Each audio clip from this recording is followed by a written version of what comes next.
News, Tesla will start paying dividends kinda never? When a company accumulates mountains of cash, it can grow so large that they struggle to know what to do with it. So what do they do with it? I'm Brian. Welcome to my Tesla weekend. How is everybody? Can you hear me? Do I sound okay? Everything looking and sounding right? Hi to all the early gatherers. You are, of course, watching the full version, the version that comes out on Friday. Or maybe you're watching the condensed version on Saturday. You know which one it is. And boy, did I really counter clickbait myself there today, huh? Yeah, well, I don't like clickbait, but I do like a good joke. So this is actually a scripted episode. So for a lot of this, I'm going to turn off my pretty face so you don't have to watch me just reading. But I'm here, I promise. I promise. Can someone tell me what 5x5 means? I'm not familiar with that term. Oh, and it shouldn't be buffering now. I waited until I got back to green lights all around. Okay. And of course, have your questions ready for the end. So I'm going to do this, go here, and turn off my pretty face. So, companies start out poor and struggling and hopefully grow after that. But when they're so good at growing, what happens? They wind up with a pile of cash so big, they don't even need it. There are three typical strategies at this point. One is, dividends. Boop, dividends.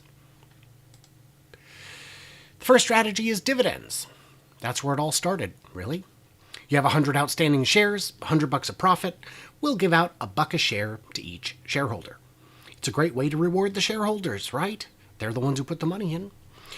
Well, in 2018, the dividend paid to shareholders of Snapple Dr. Pepper was somehow over $100 a share, while the value of the shares themselves were worth less than that.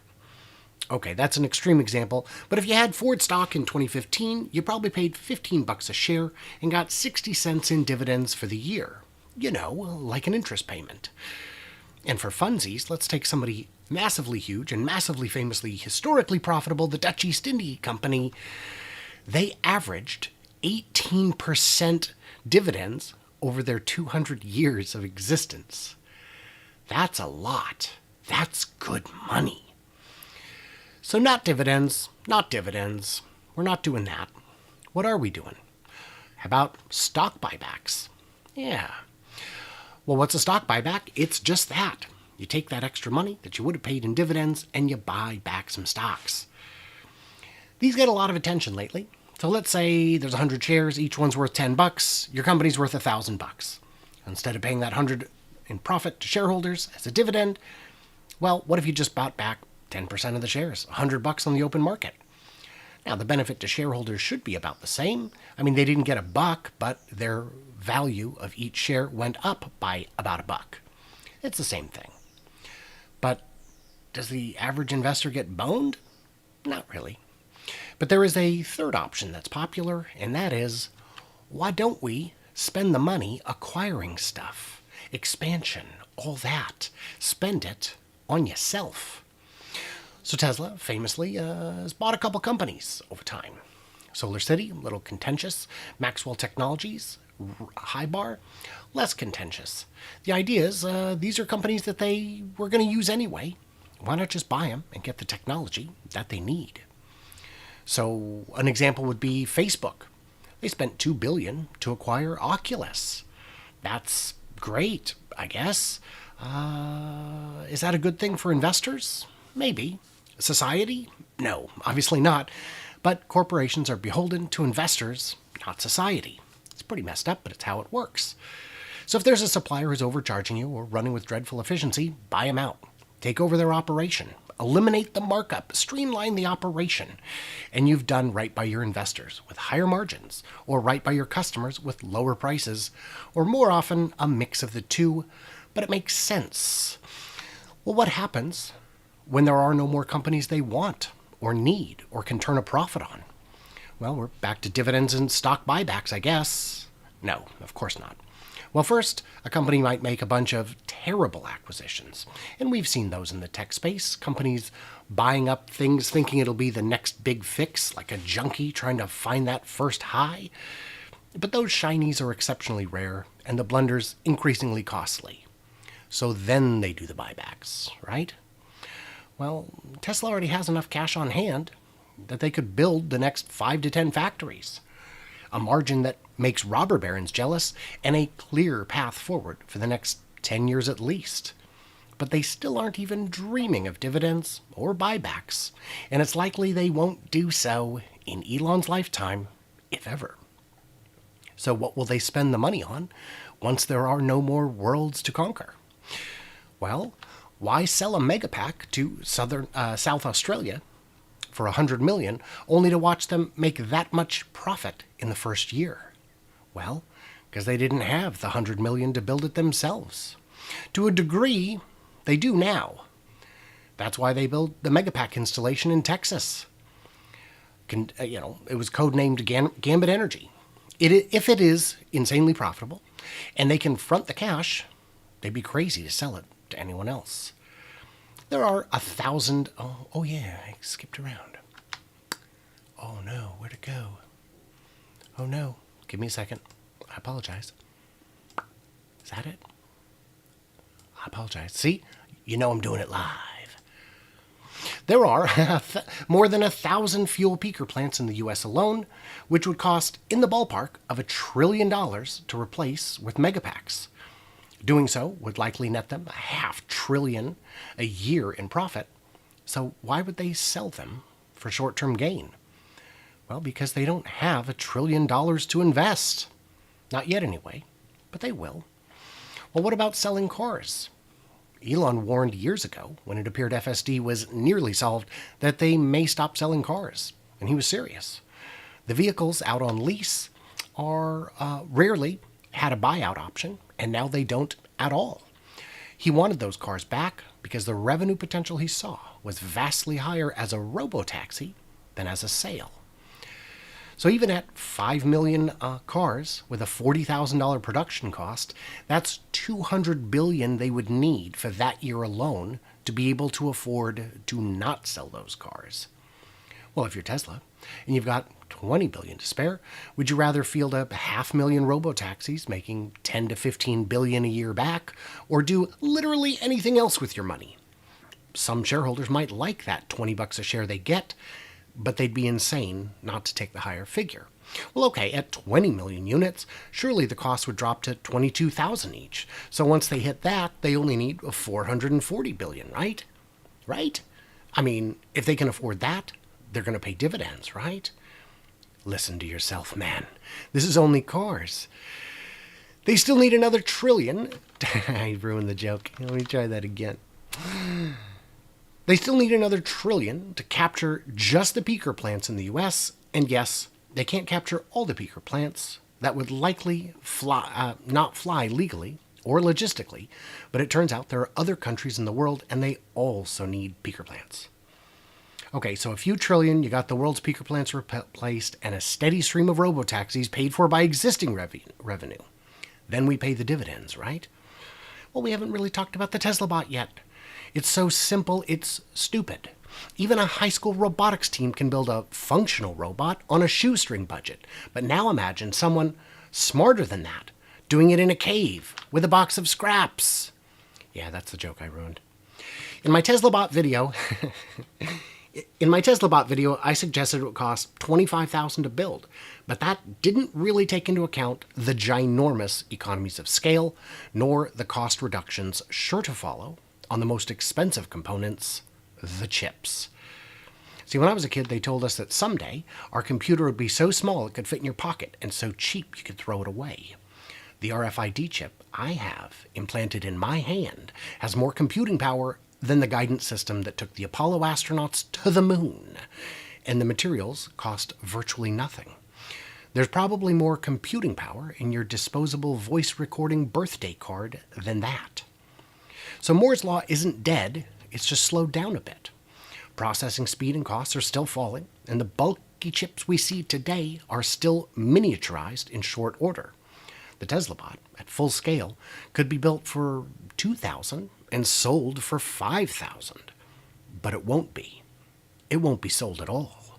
Maybe some early ones will, while it's still overpriced and undercapable. Within years of release, it will be cost-effective to use it for many jobs in half the world. And in the rest of the world, within a few years, most jobs. And within 20 years, it'll be better than any human at any physical job. And cheaper too. Surgery, construction, agriculture, everything.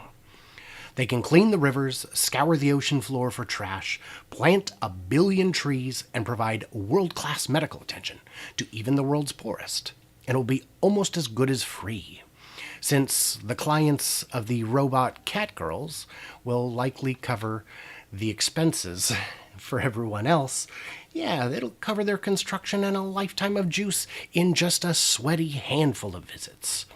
I mean, it sounds crude, but the truth is that many developed nations will overpay for the service of the bots, so poorer nations can enjoy the fruits of their labors for free. We could see them reseed the desert, grow novel crops, harvest them, deliver them to poor nations, pick up trash, fed only by the sun and a nearby parts bin they themselves could access like Wall-E. 100 bots is 200,000, but could yield millions in crops for underserved people. At that point, energy will be clean and cheaper than ever. Robotaxis will be so cheap you can't remember why anyone owned a car, and so safe that accidents rarely happen and always make the news. Humans will be free to go back to pursuing their passions and doing the one thing bots never can, seeking meaning in their existence. So are you worried about dividends or buybacks? Okay, fair enough. Then, and only then, will Tesla stock buybacks or dividends begin. But despite their otherworldly income, it would still take generations to make a serious dent in buying back all those shares, since it would be worth half the global economy. And every share you buy back makes the stock price go up a little more. Hundredaires will become billionaires, and trillionaires will lose it all on their short positions, while everyone else finally gets back to the business of being a person instead of a worker. So that means the best customer is no customer. So let's get some whole answers in here, guys. Some whole entire answers. The Q&A, we're going to drop into the Q&A hole. Hi there. How are you? I have been too busy reading to look at the chat. Quick thanks to my Patreons, as always, who get early access, bonus content, and ad-free experience, all that good stuff. Help keep the channel running. You guys are super awesome, and I thank you so much. Let's head into the Q&A. I'm just going to run this. It's a fun video to have on in the background while we do the chat. Charlie Fox tells me 5x5 is a radio term. Guys are saying it's all good. Thank you. Thank you. I'm curious what the fives are. The term is rooted in the communications within military forces. Through World War II meant to... I understand you perfectly. Super. Is this super fuzzy or is it the beer? It's probably both, Charlie. It's probably both. By the way, still tinkering with the lighting. I think I'm getting it dialed in. I think it looks pretty good today. Always tinkering, my friends. Fizzy beer is good. Oh, AOL and Time Warner. There were so many brilliant mergers. My favorite isn't the mergers and acquisitions, but the lack thereof. Netflix offered to sell to Blockbuster, and Blockbuster said no. Google offered to sell to Yahoo, and they said no. What was the other? On the flip side, you've got Groupon was offered, I think, $2 billion by Google to become part of Google. And they said, no way, we know what we got. Garbage. You've got nothing. Hockey Day. Good to see you. David. Good to see you. Humans need work, a purpose. If they don't have purpose, they just sit at home. So I actually covered this in another video, maybe even the one that's on screen, but I believe robots that replace labor should be lightly taxed, and that tax should go into a arts fund, a works project fund, to do things only humans can do.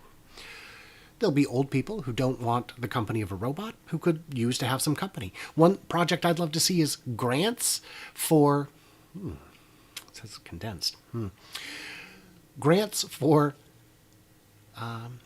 young filmmakers to go to retirement homes and capture stories from the past generations before they're gone forever. I think that'd be neat, and I think there's no money in it. But there could be. There could be. One thing robots will be used in war is war, for killing. As they already are, unfortunately. Depending on your definition of a robot, of course.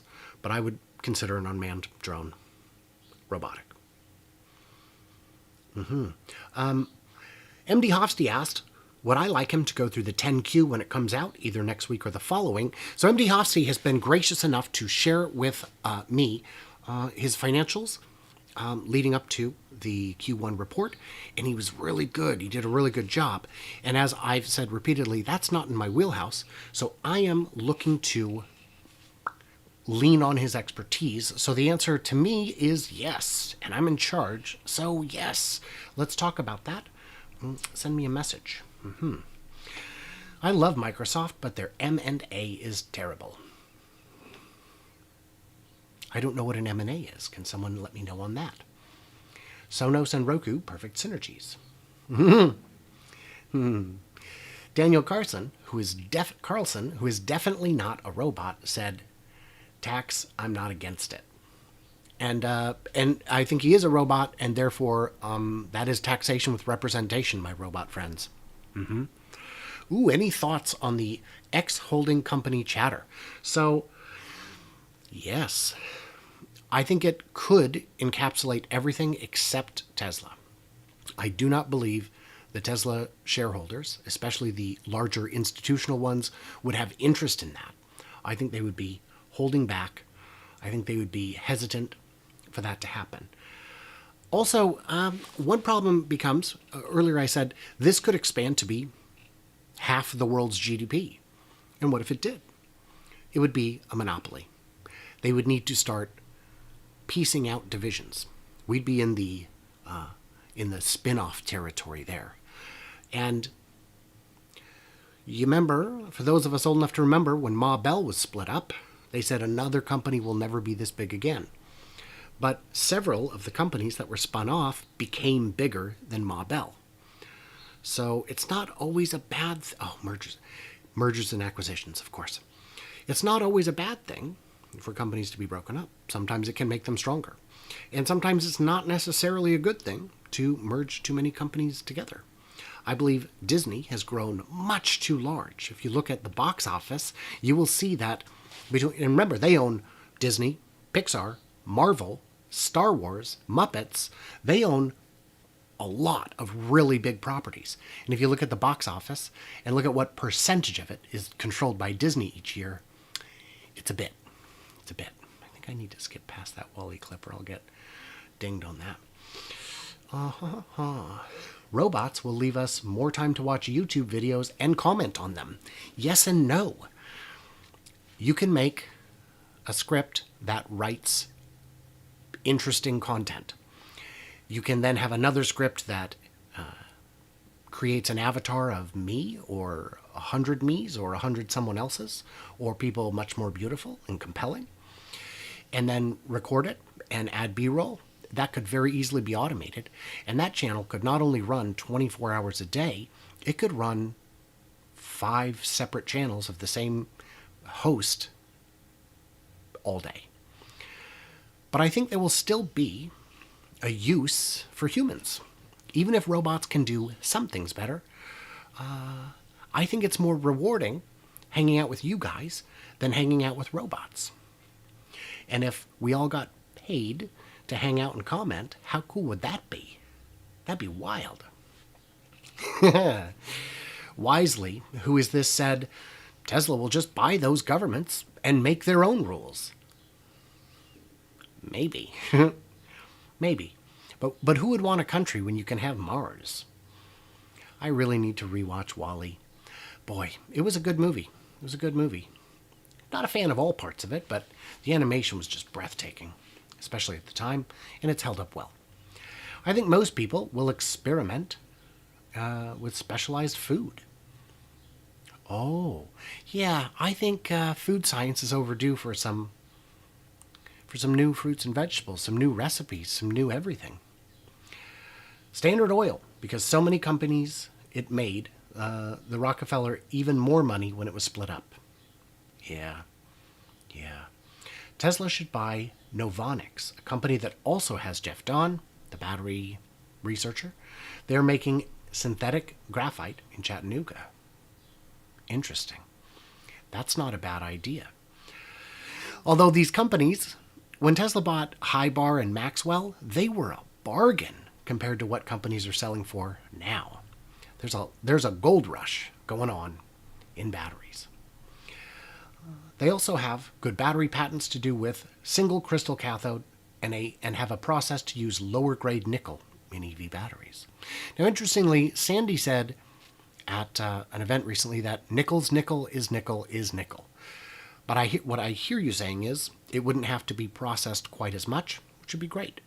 Or it could be used with cheaper elements to make the compound. Maybe. I presume that comment about lots of video was pointed at the Viking. Well, I don't know who the Viking... Oh. No. I don't think so. I don't think I meant anyone in specific. One of my sons is trying to do a thing called VTubing, where you have an avatar represent you. And I thought, boy, that is ripe for disruption, because how would you know if your host is actually human underneath it or not? Because you got, voice changers and an avatar. I don't know. There'd be a whole bunch of YouTubers. Indeed. So guys, we still have like 7 minutes left. There are not many of us hanging out. But I've said this before and I'll say it again. I love this channel, this second channel, because it allows me to do videos like this, which I can then condense down for the main channel. But I'm not hanging out with a ton of people, but I'm hanging out with the right people, the best people, which is awesome. Jordan did a video on that nickel tech a year ago. Thank you, Poco. I will look that up. I have watched all his videos, but I have watched all of a lot of videos, and my head gets full. It can only handle so much stuff, and it is full. I actually have to go back and rewatch my interviews with Matt Smith, because looking at the earnings report, I forgot so much of what he said. And that's no offense to him. Matt Smith is a really engaging, he's very smart, obviously, but he's also very engaging.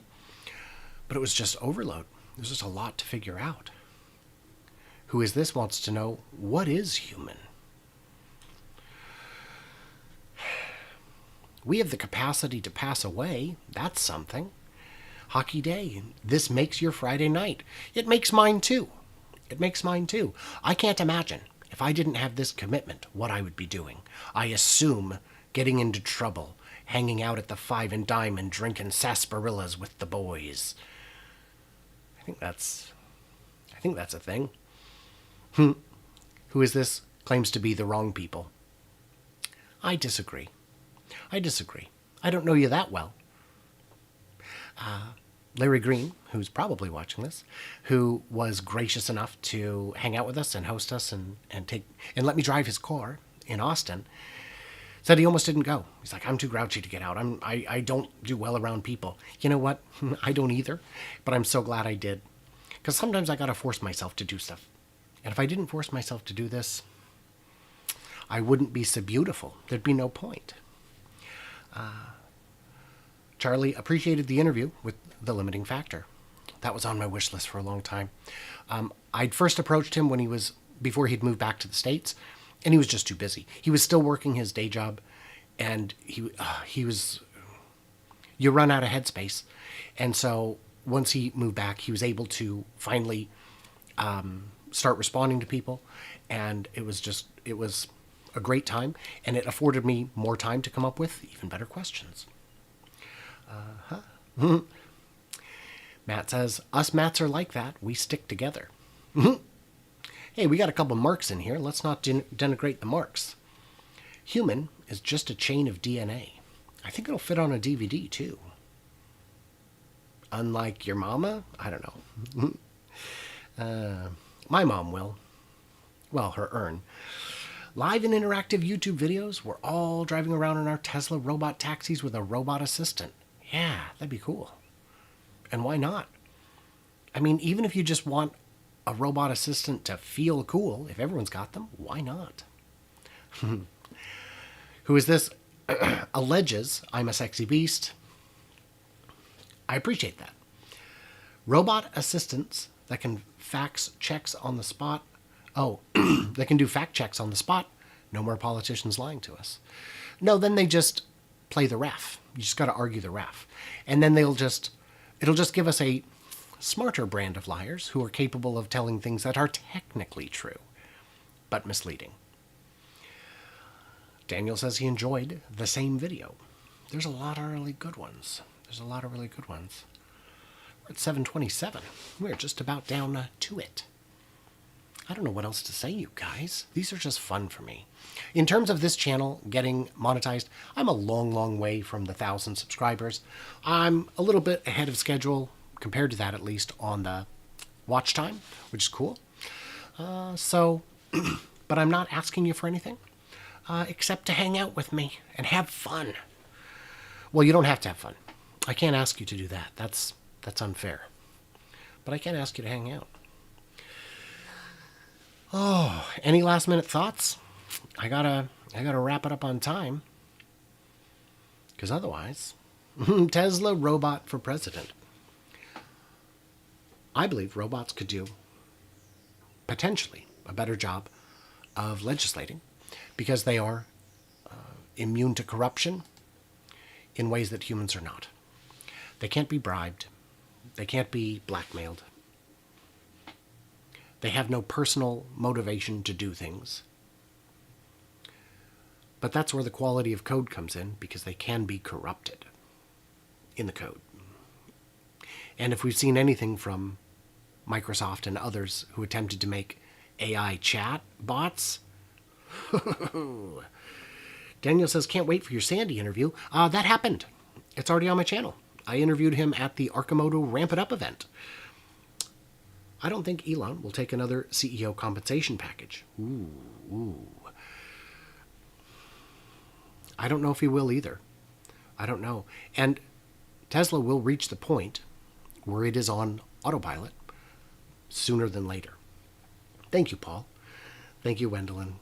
Yeah, thank you, David and Matt and Daniel and Hockey. And earlier, Mark and Poco. Thank all of you guys. We are right down to it.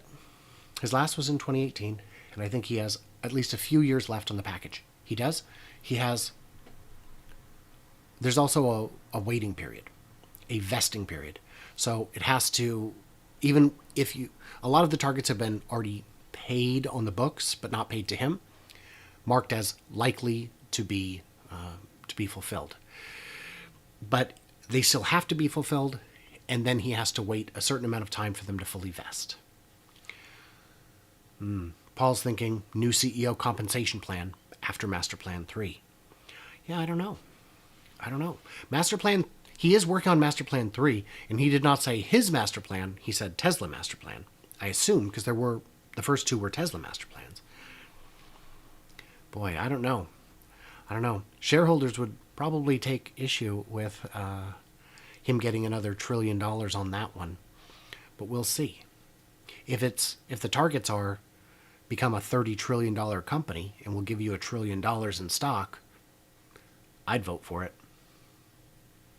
Arcimoto using Tesla superchargers, that was Aptera that I saw that had one. I did not see Tesla using that, Arcimoto using that. So, and I don't believe there's a plan to, but I could be mistaken. Alrighty, guys. Thanks for hanging out. Stay tuned and juicy and all that good stuff. And I can't wait to hear from you, clever